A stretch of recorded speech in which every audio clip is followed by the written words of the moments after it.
You've been taught that the gods were myths, legends from primitive minds who didn't understand the world, names carved into stone, stories buried in time.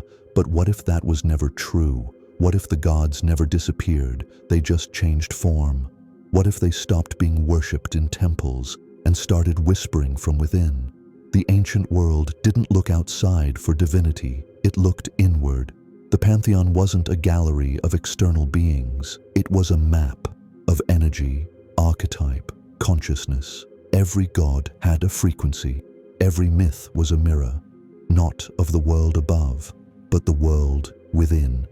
And that whisper you hear in your moments of silence, that sudden knowing, that unexplained pull, that voice with no sound, maybe it's not your imagination, maybe it's them, still alive, still speaking, not in thunder, but in your thoughts.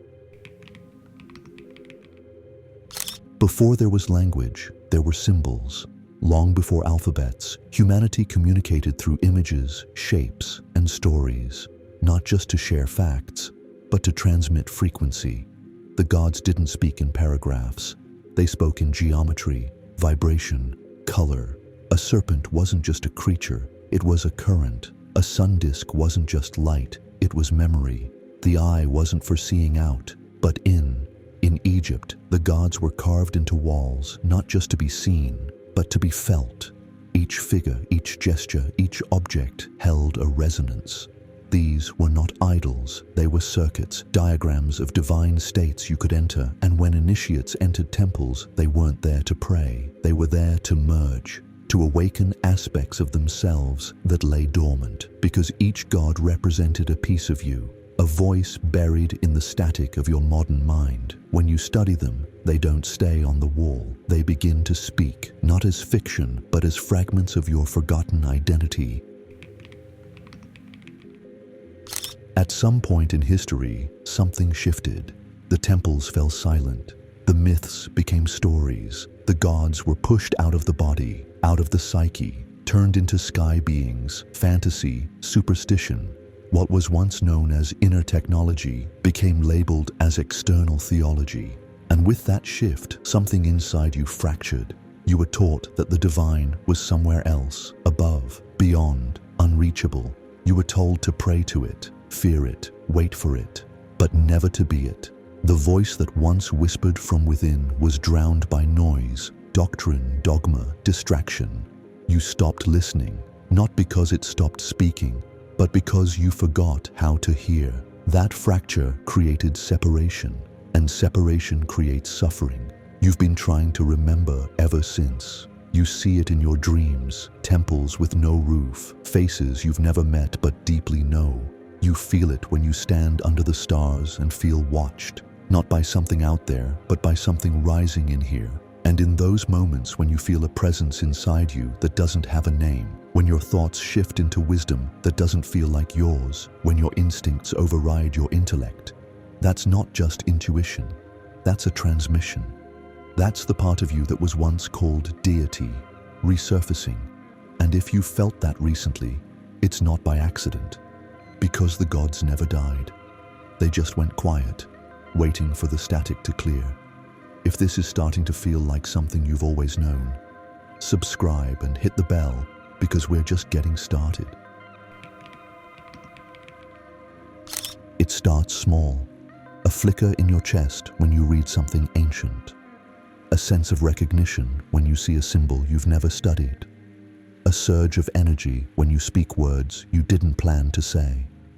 You call it intuition, gut feeling, creative spark, but it's more. It's the voice returning, not loud, not invasive, just present, guiding, nudging, reminding. You begin to feel less like you're figuring life out and more like you're following a signal, one that's been broadcasting since before you were born. That's how they return, not on clouds, not in thunder, but in resonance. In ancient texts you can't stop rereading, in synchronicities that happen too often to dismiss, in the eyes of people you've never met but instantly recognize. And the more you listen, the louder it becomes. You find yourself speaking differently, not from reaction, but from clarity. You begin seeing through the lies you once lived in. You stop asking for signs because you realize you are the sign. The gods don't need temples anymore. You are the temple, and your awakening is the bell that calls them home.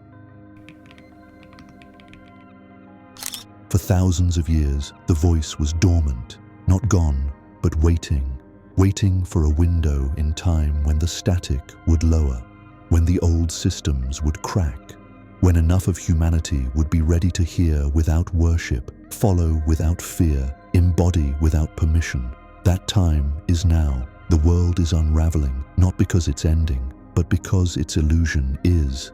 The old myths, the old stories, the old gods are returning, not to rule, but to remind you of who you were before the programming, before the forgetting. This isn't just spiritual, it's neurological, biological, energetic. Your nervous system is evolving, your perception is sharpening, the field around you is changing. You're not just becoming more aware, you're becoming more accessible. Accessible to what? To them. To the archetypes within you that were once called gods. They speak now because the veil is thinner, because your defenses are lower, because the distractions that kept you numb no longer satisfy. They speak now because you asked them to. You may not remember the asking, but you felt the hunger, that deep ache for something beyond the algorithm, beyond the noise, beyond the role you were assigned. They've heard it, and they've answered, but they won't shout. That's not how they operate. They whisper, and the more you trust the whisper, the louder it gets. This is not fiction. This is not metaphor. This is not a metaphorical pantheon rebranded as psychology. This is memory, your memory, and it's waking up. You've been taught to fear the idea of divinity within, that to see yourself as more than human is arrogance, that humility means shrinking, obeying, submitting. But the ancients knew something different. To honor the gods, you must become like them, not in ego, but in essence. In Egypt, the initiate didn't worship Thoth. They studied until they thought like him. In Greece, the oracle didn't serve Apollo. She spoke as him. In the Vedas, the Atman wasn't separate from Brahman. The spark was the flame. What if those stories weren't about them? What if they were always about you? You've worn many masks across lifetimes. Student, servant, seeker, skeptic. But beneath them all, the identity that has never changed is the one you've been taught to avoid. You are not becoming divine. You are remembering that you always were. And it's not just poetic, it's practical. Because when you shift from seeing yourself as a passive being to an active embodiment of archetypal intelligence, your world reorganizes. Your choices carry frequency. Your words shape field. Your presence becomes a signal, not dominance, not control, alignment. And that's the real return of the gods, not on mountaintops, not in temples, but in the quiet rise of human beings who stop asking for permission to be powerful. You're not channeling them. You are them, fragmented across time, finally integrating. And that's why the voice inside you doesn't sound foreign. It sounds like home. What does it mean to live as a modern deity? It doesn't mean robes and rituals. It doesn't mean escape from the world.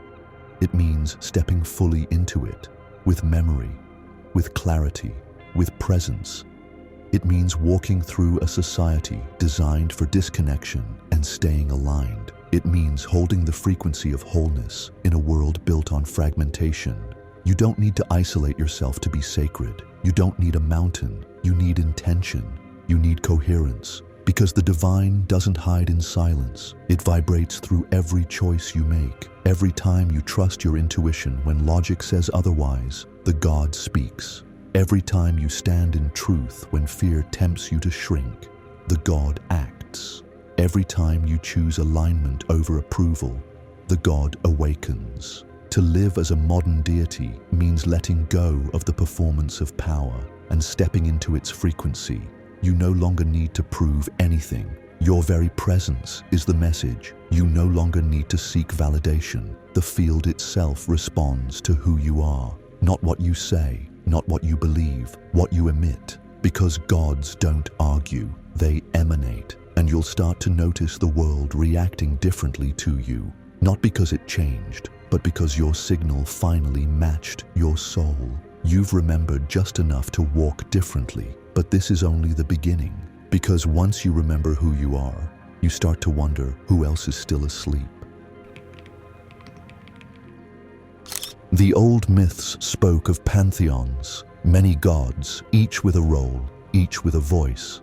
But what if those pantheons were never meant to be external at all? What if they were blueprints of your own psyche, your own potential, scattered across time, waiting to be reassembled?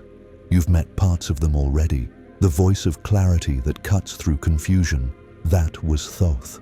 The fierce boundary you set after years of silence, that was Sekhmet. The compassion that held someone together when they were unraveling, that was Isis. The chaos you survived, that was Kali, burning what could no longer stay. The light in your chest when no one else believed in you, that was Ra rising again. These are not stories, they are selves. And as you remember more, you begin to feel them not as symbols, but as aspects of your own divine structure.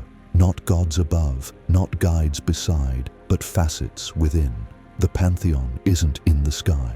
It's inside your field, inside your breath, inside your choices. And when enough people remember that, the illusion collapses. Because a world built on disempowered humans cannot survive empowered ones. This is why you were taught to forget. Why these truths were buried under doctrine, mocked by science, dismissed by culture. Because remembering who you are doesn't just free you, it threatens everything that was built to contain you. You were never meant to worship the gods. You were meant to become them. And now the only question that matters is this. If the gods never left, which one has been speaking through you all along? Drop your answer below. Someone else may need to see it, to remember their own.